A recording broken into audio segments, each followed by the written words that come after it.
ഈ ലോകം മുഴുവൻ നിങ്ങൾക്കെതിരെ തിരിഞ്ഞാൽ, ഒറ്റപ്പെടുത്തിയാൽ നിങ്ങൾക്കത് താങ്ങാനാകുമോ? ചില ആളുകൾക്ക് അത് താങ്ങാനാവില്ല. അവർ തകർന്നു. എന്നാൽ മറ്റു ചിലർ അവരുടെ വേദനയെ നാളെ ശക്തിയായി മാറ്റും. അങ്ങനെ മാറ്റിയ ഒരാളാണ് നറൂട്ടോ. വെൽക്കം ബാക്ക് ടു ബ്രിൻറ്റോ ദെൻസോ. നമ്മുടെ ഒരു ബോണസ് എപ്പിസോഡാണ് ഇന്ന് നിങ്ങൾ കണ്ടുകൊണ്ടിരിക്കുന്നത്. അതായത് ആനിമെ ആയിട്ടുള്ള നറൂട്ടോ എന്നതിൻ്റെ ഒരു റിവ്യൂ, അല്ലെങ്കിൽ അതിൽ നിന്ന് ഞാൻ പഠിച്ച പാഠങ്ങൾ. നറൂട്ടോ എന്നതൊരു ആനിമയല്ല, അതൊരു ഫീലിംഗ്. തോൽവിയുടെ, വേദനയുടെ, ഡിറ്റർമിനേഷൻ്റെ, തിരിച്ചുവരവിൻ്റെ ഒരു കഥ. അതാണ് നറൂട്ടോ. മനസ്സിൻ്റെ ശക്തി കാണിച്ചു തരുന്ന ഒരു കഥയാണിത്. അപ്പോൾ തുടങ്ങുന്നതിന് മുന്നേ തന്നെ കാർട്ടൂണും ആനിമയും തമ്മിലുള്ള വ്യത്യാസം ഞാൻ സിമ്പിളായിട്ടൊന്ന് പറയാം. കാർട്ടൂൺ എന്ന് പറയുന്നത് പ്യുവർലി എൻ്റർടൈൻമെൻറ്റ് പർപ്പസിനായിട്ടുള്ള ഒരു കാര്യമാണ്. അതൊരു ലൈറ്റ് ഹാർട്ടഡ് കോമഡി എന്നുള്ള രീതിയിൽ, അതായത് Luni tunes, Tom and Jerry, അതിലൊക്കെ കൊക്കയിൽ ഒരാൾ വീണാലും അതിന് പ്രത്യേകിച്ച് വലിയ കുഴപ്പമൊന്നുമില്ല. അടുത്ത എപ്പിസോഡ് വീണ്ടും അയാൾ വരും. പക്ഷേ ആനിമയിൽ അങ്ങനെയല്ല. അതൊരു സിനിമ കാണുന്ന പോലെയാണ്, ഒരു കഥ പറയുന്ന പോലെയാണ്. നറൂട്ടോ എന്നത്, നറൂട്ടോയിലെ പല ക്യാരക്ടേഴ്സിനെ നമുക്ക് റിയൽ ലൈഫിൽ കാണാൻ പറ്റും. അതിൽ നമ്മളെ വേദനയെ ബേസ് ചെയ്ത് തന്നെ അതിൻ്റെ പല തലങ്ങൾ നമുക്ക് കാണാൻ കഴിയുന്ന ഒന്നാണ് നറൂട്ടോ. അതിൽ നറൂട്ടോയെ വെച്ച് തന്നെ നമുക്ക് തുടങ്ങാം. നറൂട്ടോ ഉസുമാക്കി ഒരു ശാപത്തോടെ ജനിച്ച ഒരു വ്യക്തി. ഈ കഥ നടക്കുന്ന ഒരു നിഞ്ച വില്ലേജിലാണ്. ഈ വില്ലേജിലുള്ളവരെല്ലാവരും നിഞ്ചാസാണ്. നറൂട്ടോ അനാഥനാണ്. അവന് പേരൻസ് ഇല്ല, ഫ്രണ്ട്സ് ഇല്ല, സ്വന്തം ഉറ്റത് എന്ന് പറയാൻ ആരുമില്ല, ഒരാൾ പോലും ഇല്ല. അതായത് ഇതിൻ്റെ ജസ്റ്റ് ഒരു സിമ്പിൾ ഐഡിയ ഒന്ന് മനസ്സിലാക്കി വെച്ചോളാം. അതായത് ഈ നിഞ്ചാസ് ഇവർ ഫൈറ്റ് ചെയ്യുന്നത് 3 കാര്യങ്ങൾ വെച്ചാണ്: നിഞ്ചുത്സു, ഗെൻജുത്സു, തൈജുത്സു. അതായത് നിഞ്ചുത്സു എന്ന് ഉദ്ദേശിക്കുന്ന എനർജി ബേസ് ചെയ്തോ, അതായത് ഈ ചക്രാസ് എന്നൊക്കെ പറയുന്നത്, അതാണ് സിമ്പിളായിട്ട് പറഞ്ഞാൽ നിഞ്ചു. പിന്നെ ഗെൻജുത്സു, അതായത് ഹിപ്നോട്ടിസം പോലെയുള്ള കാര്യങ്ങളെ ബേസ് ചെയ്തിട്ടുള്ള നമ്മുടെ സൈക്കോളജിക്കലായിട്ടുള്ള കാര്യങ്ങൾ. പിന്നെ മൂന്നാമത്തെ കാര്യം തൈജുത്സു, അത് pure hand to hand combat. അപ്പോൾ ഈ ലോകത്തിലെ എനർജി എല്ലാം ഒരു 9 ബീസ്റ്റുകളിലായിട്ട് തിരിച്ചു വെച്ചിരിക്കുന്നതെന്നാണ് കഥ. അപ്പം അതിൽ ഓരോ വില്ലേജിലും ഓരോ ബീസ്റ്റിനെ വീതമാണ്. ആ ബീസ്റ്റിനെ ഒരാളുടെ ഉള്ളിലാണ് സീൽ ചെയ്ത് വെക്കുന്നത്. അങ്ങനെ ഉള്ളിൽ ബീസ്റ്റുള്ള ആളിനെ ജിൻചുറിക്കി എന്നാണ് വിളിച്ചത്. നമ്മുടെ നറൂട്ടോയും ഇതുപോലൊരു ജിൻചുറിക്കിയാണ്. അപ്പോൾ ഈ ജിൻചുറിക്കികളെ ആളുകൾക്ക് ഭയമാണ്. കാരണം ഇവരെ എമോഷണലി ഇവരുടെ ഗ്രിപ്പ് വിട്ട് കഴിഞ്ഞ് കഴിഞ്ഞാൽ ഈ ബീസ്റ്റുകൾ പുറത്തിറങ്ങി അറ്റാക്ക് ചെയ്യാനുള്ള സാധ്യത കൂടുതലാണ്. അപ്പം നറൂട്ടോയുടെ വില്ലേജിൽ ഉണ്ടാകുന്ന അറ്റാക്കിലെ ആ ബീസ്റ്റിനെ സീൽ ചെയ്ത് വെച്ചിരിക്കുന്നത് നറൂട്ടോയുടെ ഉള്ളിലാണ്. അന്ന് 100 കണക്കിന് ആളുകൾ മരിക്കുകയും ചെയ്തു. ഉറ്റവരെയും പലരെയും നഷ്ടപ്പെട്ട ഒരുപാട് പേരുണ്ട് അവിടെ. അവരെല്ലാവർക്കും നറൂട്ടോയെ അവർ വെറുപ്പോടെയാണ്. നറൂട്ടോയായിട്ട് ഒന്നും ചെയ്തിട്ടില്ല. നറൂട്ടോ ഒരു പിഞ്ചു കുഞ്ഞാണ്. അപ്പോൾ അവൻ വളർന്നു വരുന്ന സിറ്റുവേഷൻ എന്ന് പറയുന്നത് എല്ലാവരും അവനെ ഒഴിവാക്കുന്നു. ഉറ്റവരോ ഉടയവരോ ഒന്നുമില്ല. അവന് ചോദിക്കാനും പറയാനും ആരുമില്ല. അതായത് ഒരു പാവ നോക്കി നിൽക്കുമ്പോൾ ആ പാവ എടുത്ത് കടക്കാരൻ നറൂട്ടോയുടെ തലയ്ക്ക് വലിച്ചെറിയുന്ന ഒരു സീനാണ്. നീ നിനക്കിതല്ലേ വേണ്ട, കൊണ്ടുപോക്കോ, ഇവിടെ നിൽക്കരുത് എന്ന് പറയും. ആ പാവം കൊച്ചു കുട്ടിക്ക് ഇത്രയും അപമാനം താങ്ങേണ്ട കാര്യം അവരുടെ ഭാഗത്ത് നോക്കി അവർ പേടിച്ചിട്ടാണ്. കാരണം അവരുടെ ഉറ്റവരുടയവരും മരിച്ചുപോയി അവരുടെ കൺമുന്നിൽ. അപ്പോൾ അങ്ങനൊരു അറ്റാക്ക് വീണ്ടും ഉണ്ടാകാതിരിക്കാനും അതുകൊണ്ട് തന്നെ പലരും അവരുടെ മക്കളെ നറൂട്ടോടൊപ്പം കളിക്കാനൊന്നും വിടില്ല. നറൂട്ടോ എടുത്തൊരു തീരുമാനമല്ലത്. അവൻ്റെ മേലെ അടിച്ചേൽപ്പിക്കപ്പെട്ട ഒരു തീരുമാനമാണ്. അവൻ ചെയ്യാത്ത കുറ്റത്തിന് അവനെ എല്ലാവരും തള്ളി. ഒന്ന് ഓർത്ത് നോക്കി, നമ്മൾ വളർന്നു വരുമ്പോൾ നമ്മളെ കാണുന്നവരെല്ലാവരും നമ്മളെ വെറുക്കുവാണ്. നമുക്കറിയില്ല, നമ്മളായിട്ട് അവരെ ആരും ഉപദ്രവിച്ചിട്ടില്ല, നമ്മൾ അവരോട് ആരോടും ഒന്നും ചെയ്തിട്ടില്ല. പക്ഷേ എന്തോ ഭയം കൊണ്ടോ എന്തോ എല്ലാവരും വെറുക്കുകയാണ്. അങ്ങനെ സമൂഹത്തിൽ ഒറ്റപ്പെട്ട് ആർക്കും വേണ്ടാത്തൊരു വ്യക്തിയായിട്ട് വളർന്നു വരുന്ന ഒരു ആളാണ് നമ്മുടെ നറൂട്ടോ. പക്ഷെ നറൂട്ടോയുടെ പ്രത്യേകത എന്തെന്ന്, ആ വേദന അവനെ ശക്തനാക്കി. അവൻ പറഞ്ഞിരുന്നത്, എന്നെ തള്ളിപ്പറഞ്ഞ എല്ലാവരെയും കൊണ്ട് ഞാൻ എന്നെ അംഗീകരിപ്പിക്കും, അവരെല്ലാവരും എന്നെ അംഗീകരിക്കും. ആ വില്ലേജിലെ ഏറ്റവും ബെസ്റ്റ് നിഞ്ചയായി അവൻ മാറും. അതാണ് അവിടുത്തെ ഹൊക്കാഗെ എന്ന് പറയുന്നത്.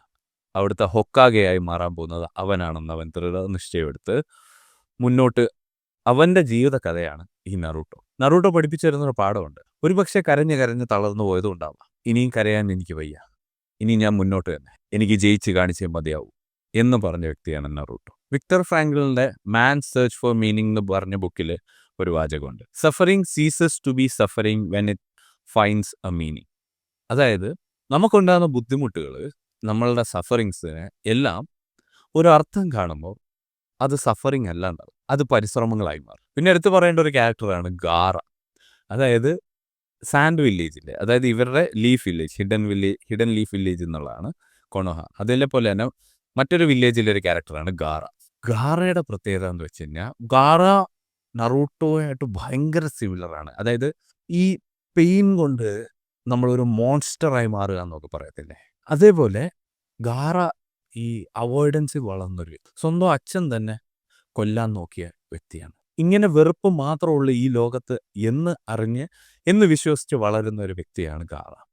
അതായത് നറൂട്ടോ എല്ലാവരുടെ അവഗണനയിൽ അവരെ എല്ലാം ഞാൻ കാണിച്ചു കൊടുക്കും എന്നുണ്ട്. അതായത് ആ പെയിനിനെ പവറാക്കി മാറ്റിയെടുത്ത് ആ കിട്ടിയ പെയിനിനെ ആ ഒരു ഹേറ്റ്രഡിനെ അതായത് എന്നെ വേദനിപ്പിച്ച ലോകത്തെ ഞാനും തിരിച്ച് വേദനിപ്പിക്കുമെന്ന് പറഞ്ഞ വ്യക്തിയാണ് ഗാറ. ഭയങ്കര റൂത്ത്ലെസ്സും ഹാർട്ട്ലെസ്സും ആയിട്ടുള്ളൊരു ക്യാരക്ടറാണ് ഗാറ. എന്നാൽ അതേ ക്യാരക്ടറിൻ്റെ മുന്നിൽ അതേ ക്യാരക്ടറും നറൂട്ടോ ആയിട്ടൊരു ഫൈറ്റുണ്ട്. ഈ ക്ലാസിക് സീരീസിൻ്റെ ഏകദേശം ഒരു പകുതിയൊക്കെ എത്തും. അതായത് തൻ്റെ കൈയും കാലും മേലാതെ താഴെ വീണിട്ടും നറൂട്ടോ താടി കൊണ്ട് കുത്തി എഴഞ്ഞു മുന്നോട്ടിറങ്ങി. അത് നറൂട്ടോ പറയുന്നത് ഞാൻ ജീവനോടെ ഉള്ളപ്പോൾ എൻ്റെ ടീംമേറ്റ്സിനെ ആരെയും നിന്നെ തൊടാൻ ഞാൻ അനുവദിക്കില്ല എന്ന് പറയുന്നിടത്ത് ഗാറ ചോദിക്കുന്നുണ്ട്, എന്തിന് നീ നിന്നെ മറന്ന് മറ്റുള്ളവർക്ക് വേണ്ടി നിൽക്കുന്നു എന്ന ചോദ്യം ഗാറയുടെ ഉള്ളിൽ വരുന്നു. ഗാറയെ സ്നേഹം കൊണ്ട് അല്ലെങ്കിൽ തൻ്റെ കമ്മിറ്റ്മെൻ്റ് കൊണ്ട് മാറ്റുന്ന വ്യക്തി നമ്മുടെ നറൂട്ടോയാണ്. ഗാറ കാണിച്ചു തരുന്ന ഒരു കാര്യം എന്ന് പറയുന്നത് നമ്മൾ എത്ര മോശപ്പെട്ട ഒരു വ്യക്തിയാണെങ്കിലും ശരി, നമ്മൾക്ക് തിരിച്ചു വരാൻ അവസരമുണ്ട്. നമ്മൾ ശ്രമിച്ചാൽ നമുക്ക് തിരിച്ചു വരാൻ കഴിയും എന്ന് കാണിച്ചു തരുന്ന ഒരു ക്യാരക്ടറാണ് ഗാറ. അതേപോലെ തന്നെ കക്കാഷി ഹത്തക്ക, അതായത് നമ്മളുടെ അച്ഛൻ അങ്ങനെയുള്ള നമ്മുടെ മാസ്കുലിൻ ക്യാരക്ടേഴ്സിനെയൊക്കെ പറയാവുന്ന പോലെ കാണിച്ചു തരാവുന്ന ഒരു ക്യാരക്ടറാണ് കക്കാഷി.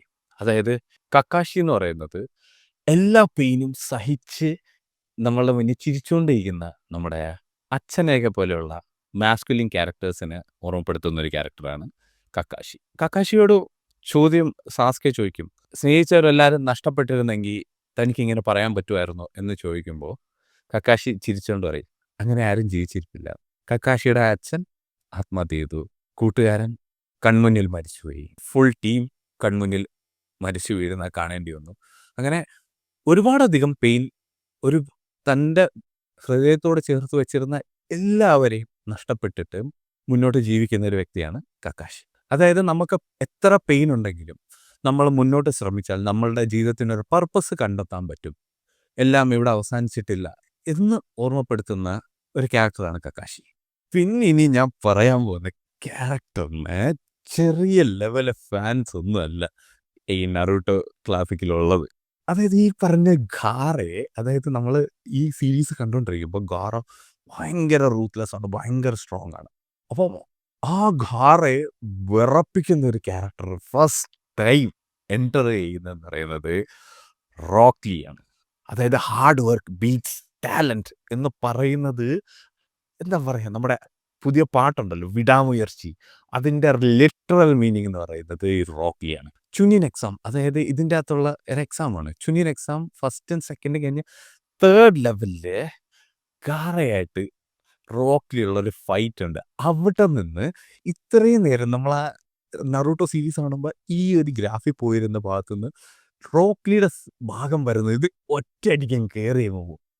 ആ മാസ് ഉണ്ടല്ലോ, അത് കണ്ടാലേ മനസ്സിലാവുകയുള്ളൂ, അല്ലെങ്കിൽ മാങ്ക വായിച്ചിട്ടുള്ളവർക്കേ അത് മനസ്സിലാവുകയുള്ളൂ എന്താണ് റോക്ലി എന്നുള്ളത്. എല്ലാവരും അതിശയിപ്പിക്കുന്ന രീതിയിൽ പെർഫോമൻസ് കാഴ്ചവെക്കുന്ന വ്യക്തിയാണ് റോക്ലി. അതായത് റോക്ലിക്ക് പ്രത്യേകത എന്താണെന്ന് വെച്ച് കഴിഞ്ഞാൽ, ഞാൻ നേരത്തെ പറഞ്ഞില്ലേ നിഞ്ചുത്സു, ഗെഞ്ചുത്സു, തായ്ജുത്സു. അപ്പോൾ ഒരു നിഞ്ചുത്സു ഉപയോഗിക്കാത്ത ഒരാളെ നമ്മൾ നിഞ്ചയായിട്ട് പോലും നമ്മൾ കൂട്ടത്തില്ല. പക്ഷേ നമ്മുടെ റോക്ലിക്ക് നിഞ്ചുത്സു ഉപയോഗിക്കാൻ കഴിയില്ല. അതേപോലെ തന്നെ ഗെഞ്ചുത്സുവും അറിയില്ല. ആകെയുള്ള ഹാൻഡ് ടു ഹാൻഡ് കോമ്പാക്റ്റ് മാത്രമാണ്. അതായത് പക്ക ഫൈറ്റർ, ഫൈറ്റിങ് മാത്രം അറിയാവുന്ന ഒരു ക്യാരക്ടറാണ് റോക്ലി. ആ ക്യാരക്ടർ നിഞ്ചുത്സു അറിയാവുന്ന ഒരു ക്യാരക്ടർ, നിഞ്ചുത്സു എന്നതിലുപരി ഒരു ജിഞ്ചുറിക്കിയായിട്ട് ഒറ്റയ്ക്ക് ഫൈറ്റ് ചെയ്ത് നിൽക്കുന്ന ഒരു സീനുണ്ട് മോനെ. അത് ആ സീരീസ് കണ്ടവരൊക്കെ മനസ്സിലാകത്തുള്ളൂ. ഏറ്റവും വലിയ മോട്ടിവേഷൻ. അതായത് നിങ്ങൾക്ക് നിങ്ങൾ വിചാരിക്കുന്ന അത്ര കഴിവോ കാര്യങ്ങളോ ഒന്നുമില്ല എന്നിരിക്കട്ടെ, പക്ഷേ നിങ്ങൾ കഷ്ടപ്പെട്ടാൽ നിങ്ങൾക്ക് മുകളിൽ വരാൻ കഴിയുമോ ആവർത്തിച്ച് പറയാനും അത് കാണിച്ചും തരുന്ന ഒരു വ്യക്തിയാണ് റോക്ലി. റോക്ലിയെ കൊണ്ട് പലപ്പോഴും അത് എന്നെക്കൊണ്ട് കഴിയില്ല എന്ന് പറഞ്ഞാൽ റോക്ലി കരയുന്ന ഭാഗങ്ങളുണ്ട്. റോക്ലി ഗിവപ്പ് ചെയ്യാൻ പോകാൻ നേരത്തേക്കും ഗൈസെൻസ് വന്നിട്ട് പറയും, നോ ഡോണ്ട് ഗിവ് അപ്പ്. അത് പഠിപ്പിച്ച് ഡോണ്ട് ഗിവ് അപ്പ് എന്നുള്ളത് ലിറ്ററൽ മീനിങ്. അതായത് തൻ്റെ ശരീരം മൊത്തത്തിൽ ഒരു ഫൈറ്റിൽ തകർന്നിരിക്കുമ്പോഴും അവൻ്റെ ബോഡി ഓട്ടോമാറ്റിക്കലി എഴുന്നേറ്റ് വന്ന് നിൽക്കുകയാണ്. അവന് ബോധമില്ല. പക്ഷേ അവൻ്റെ ബോഡി പഴിച്ചു വെച്ചിരിക്കുന്ന കാര്യം ഇതാണ്. Don't give up. വീണ്ടും ബോധമില്ലാതെയും ആള് ഫൈറ്റ് ചെയ്യാൻ തയ്യാറായി നിൽക്കുന്ന ഒരു സീനുണ്ട് അതില്. അതാണ്. അതായത് റോക്ക് ലീ എന്ന് പറയുന്ന ലിറ്ററൽ മോട്ടിവേഷനാണ്. എനിക്ക് കഴിവില്ല, ഞാൻ വിചാരിക്കുന്ന പോലെ അവൻ എന്നെക്കാളും മിടുക്കനാണ്, അങ്ങനെ ഇങ്ങനെയൊക്കെ ഒരുപാട് ഒഴികഴിവുകൾ നമുക്ക് പറയാം. പക്ഷെ ആ ഒഴികഴിവുകളെ എല്ലാം തുരത്തി നമ്മൾ പരിശ്രമിച്ചാൽ നമുക്ക് നേടാൻ കഴിയുമെന്ന് പറഞ്ഞു തരുന്ന ക്യാരക്ടറാണ് റോക്ക് ലീ. നിന്നെക്കൊണ്ട് ഇത് സാധിക്കില്ല എന്ന് പറയുമ്പോൾ 10 ഇരട്ടി കൂടുതൽ പരിശ്രമം ചെയ്യുന്ന ഒരു വ്യക്തി. അതാണ് റോക്ക് ലീ. റോക്ക് ലീ പഠിപ്പിക്കുന്ന കാര്യം ഒന്നേ ഉള്ളൂ. കഷ്ടപ്പാടില്ലാതെ ആർക്കും ജയിക്കാനാവില്ല. മാത്രമല്ല നിങ്ങളെക്കൊണ്ട് പരാതി പറഞ്ഞിരിക്കണമെങ്കിൽ നിങ്ങൾക്ക് ഇരിക്കാം. അല്ലെങ്കിൽ നിങ്ങൾക്ക് ഇറങ്ങി പരിശ്രമിക്കാം. ഏത് വേണം. ഇതിൽ ഓരോ ക്യാരക്ടേഴ്സിനും സെപ്പറേറ്റ് ഫാൻ ബേസ് ഉള്ള ഒരേ ഒരു ആനിമെ എന്ന് പറയുന്നത് എൻ്റെ അറിവിൽ നറൂട്ടോ മാത്രമാണ്. അതായത് നറൂട്ടോ തന്നെ എന്നെ തള്ളിപ്പറഞ്ഞവരുടെ മുന്നിൽ ഞാൻ ജയിച്ച് കാണിക്കും. ഗാറ, നിങ്ങൾ എത്ര മോശപ്പെട്ടവരാണെങ്കിലും ശരി, നിങ്ങൾക്ക് തിരിച്ചു വരാനൊരു അവസരമുണ്ട്. കക്കാഷി, എത്ര വേദനയോടെയാണെങ്കിലും മുന്നോട്ട് പോവുക. റോക്ക് ലീ, പരിശ്രമം നിങ്ങളെ വിജയത്തിലെത്തിക്കും. എനിക്ക് പലപ്പോഴും ആനിമേസും സിനിമയെക്കാളും ഇഷ്ടം കാരണം എന്താണ്, സിനിമയിലെ ജസ്റ്റ് ചുമ്മാ എന്തെങ്കിലും ഒരു കാര്യം പറഞ്ഞ് അല്ലെങ്കിൽ അതിൻ്റെ ഇൻഡെപ്ത് പോകാതെ പോകുമ്പോൾ ആനിമെ എന്നൊക്കെ പറയും നമ്മളൊരു മൂവി സീരീസ് കാണുന്ന പോലെ തന്നെ ഇൻഡെപ്ത് ആയിട്ട് പോകാൻ പറ്റും. ഇമോഷൻസ് നമുക്ക് നല്ല രീതിയിൽ കൺവേ ആയി കിട്ടും. നല്ലൊരു സ്റ്റോറി ലൈൻ ഉണ്ടാവും അതിന്. മാത്രമല്ല വളരെയധികം ലൈഫ് ലെസൺസും ഒരുപാട് അടങ്ങിയ ഒരു സംഭവമായിട്ടാണ് എനിക്ക് ആനിമെ തോന്നിയിട്ടുണ്ട്. നമ്മുടെ സെൽഫ് ഹെൽപ്പ്, സൈക്കോളജി, ഫിലോസഫി ഇതിനെ ബേസ് ചെയ്തുള്ള കണ്ടൻസ് ഒക്കെ ഇനിയും ഉണ്ടാകുന്നതാണ് തീർച്ചയായിട്ടും. അപ്പം ഇനി ഇതുപോലെ നിങ്ങൾക്ക് ഫേവറേറ്റ് ആയിട്ടുള്ള ആനിമയും ക്യാരക്ടേഴ്സും ഒക്കെ ഉണ്ടെന്നുണ്ടെങ്കിൽ, ഞാൻ അതിനെപ്പറ്റി വീഡിയോ ചെയ്യണമെന്നൊക്കെ ആഗ്രഹം ഉണ്ടെങ്കിൽ ഓഫ് കോഴ്സ് കമൻറ്റ് ചെയ്യുക. ഇല്ലെങ്കിൽ എന്നെ ഇൻസ്റ്റാഗ്രാമിലൂടെ DM അറിയിക്കുക. സോ അടുത്ത വീഡിയോയിൽ കാണുന്നവരെയും ബൈ.